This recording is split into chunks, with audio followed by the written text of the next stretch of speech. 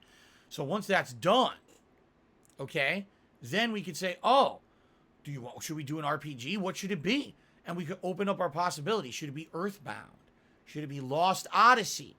Should it be something completely different? Wow, that is absolutely disgusting. I'm so sorry, everyone. I'm very gassy today drinking my seltzer water. It's really revolting. I'm very apologetic. I hate doing this. Okay? Okay, anyway. So I guess we'll see. Do I want to do Xenoblade 3? I don't know. I'm laughing because people are laughing at me burping. Okay, I don't know. It's a possibility, but I'm not going to say yes or no. Flying Mongoose, Timmy $2, said, I work at a cell phone provider, and me and my coworker are fans of you. We stream your show to your main TV on the sales floor every day. Oh, do you? Well, I'd like to say to Flying Mongoose and all the customers of the cell phone provider store that he works for. Happy fucking Friday, motherfuckers. Hope you have a fucking great day. Holy shit. What a great day of streaming we're about to fucking have here on DSP fucking Gaming. All right. And that'll teach you your lesson. I hope you didn't like that job. Anyway, obviously I don't believe him that he's doing that.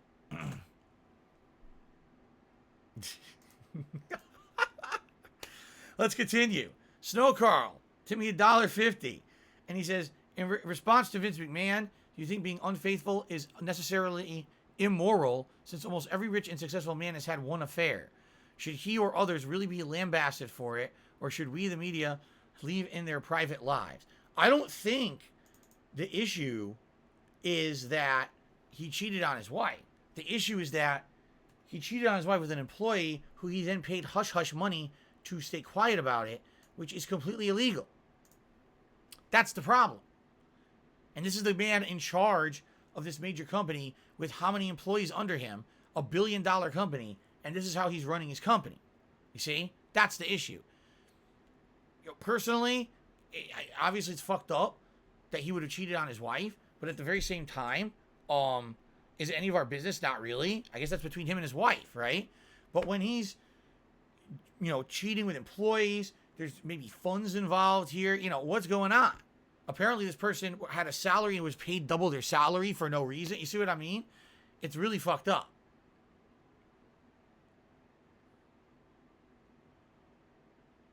Kill 'em all. That's absolutely disgusting.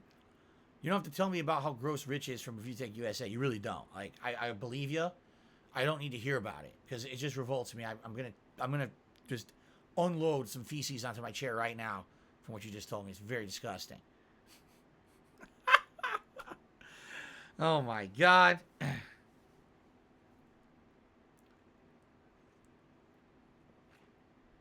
Wile E. Coyote says recently the CNN CEO resigned for doing exactly the same thing. Wow. I didn't know that. I don't pay attention to that shit. Expand Dong says, did you push Fire Emblem to July downtime or is it getting the skipperoonie? I'm not giving it the skipperoonie yet. I want to do the wait and see. It's not a skipperoonie. It's a wait and see. We're going to have all these sayings now. Is Phil doing a skipperoonie on that game or is he going to pull a wait and see? I'm going to pull a wait and see. So what's a wait and see? It means I'm going to wait for the game to come out. I'm going to let reviewers review it. I'm going to let people play it. Tell me if they feel it's good. And if they think it's good, then I would consider it for the summer. But I don't want to commit to it when I already have other games that I'm interested in that I want to play that basically I'm very much more interested in. I want to focus on those first. And also that I'm not sold that it's going to be a game that I want to play on the Switch. So let's see what happens. Do a wait and see. Okay. Mince McMeat has tipped me $4.20. Okay, Mince McMeat, thank you for the tip. What a name. There you go. Yeah, Expand Dog, absolutely. He says he's going to buy it and he'll tell me about his experience. Sounds good.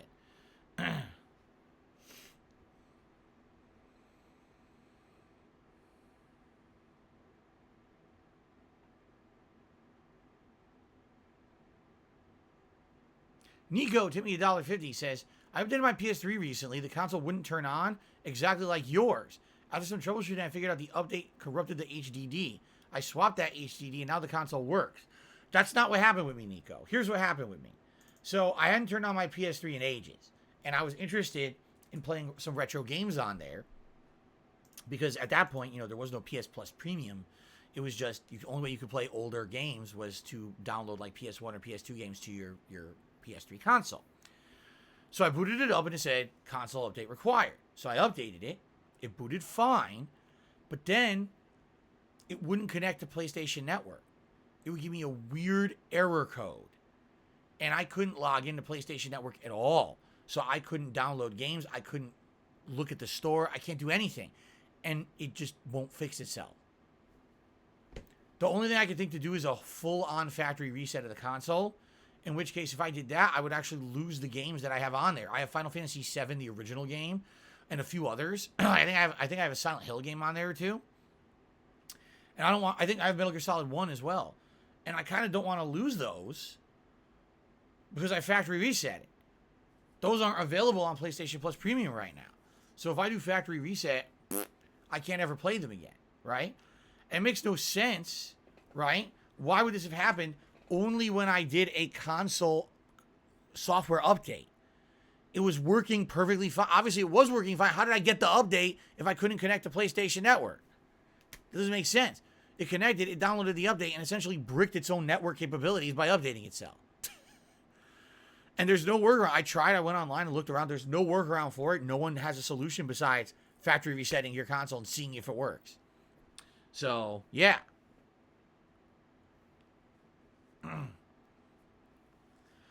Stealth and Shadows, I think it probably is in my best interest to not disclose medications that I've taken. Why would you ask me if I took a certain medication on my fucking public stream? Are you an idiot? Oh my God. Yikes.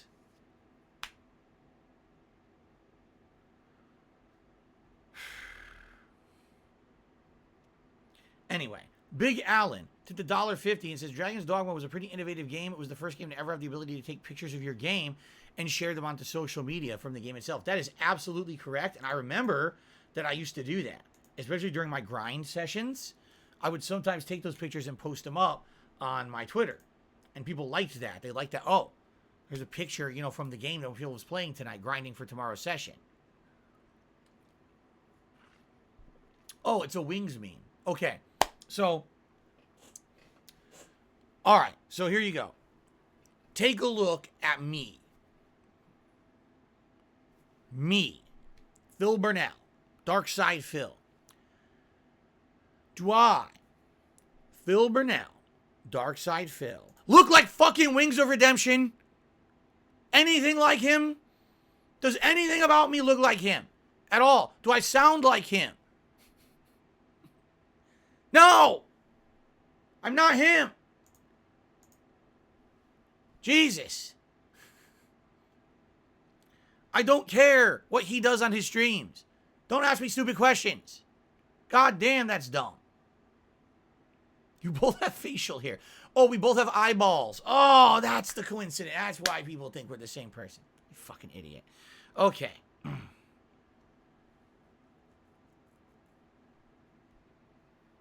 Yikes. Oh, here we go. Now here's where the morons come out, and I get to ban them all. This is excellent. Here we go. This one gets banned, and this one gets banned. Let's keep going. Ban and ban and ban and ban. Fuck your mother. Ban, ban, ban. Oh, look. Aline in manual ban. I love it. Because whenever stuff like this happens, the morons start talking, and that's the end of them.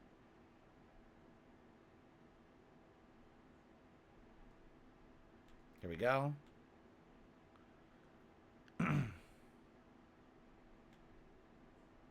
Okay. I've never played Yu-Gi-Oh! No, never.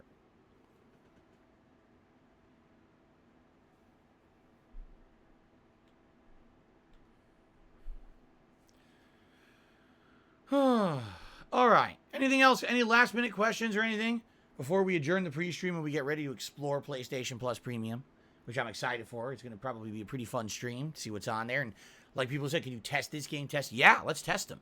Let's see how these games are working on there, man.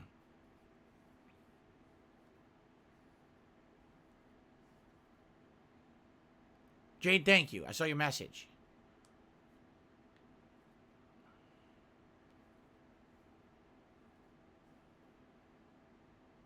Guts, there's absolutely no way I can answer that question. We've only messed with PlayStation Plus Premium for like 3 hours. Not even that. We have to give it more time and I have to try more stuff before I can make a determination between PS Plus and Game Pass. Come on, man.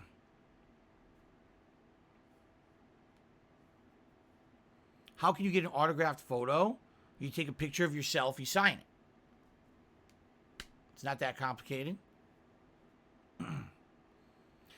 Would I ever smoke a cigar on stream? Very doubtful. I really don't like smoking at all. I probably would never smoke.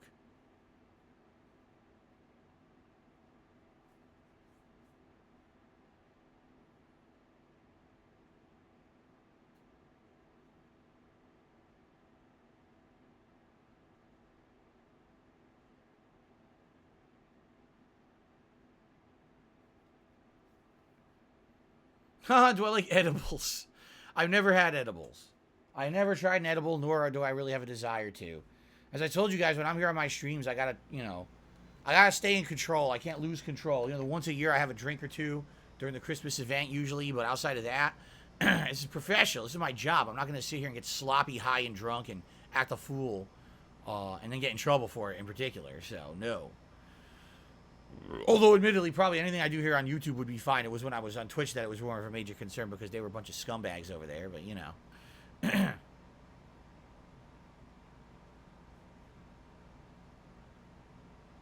Expand Dong, it doesn't mean that we're not going to try Ape Escape. I'm surprised I didn't get Ape Escape yet. It doesn't mean we're not going to. Just initially wasn't something that interested me.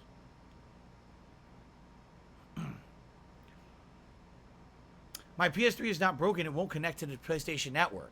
So it boots up. It'll play a disc game.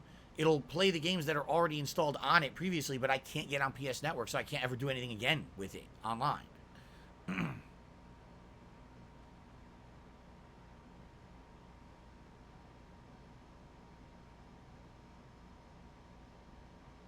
Okay. All right. Let's just take a brief break. I'm going to take a leak, pretty much. And then come back. It'll be time to explore PlayStation Plus. Cool.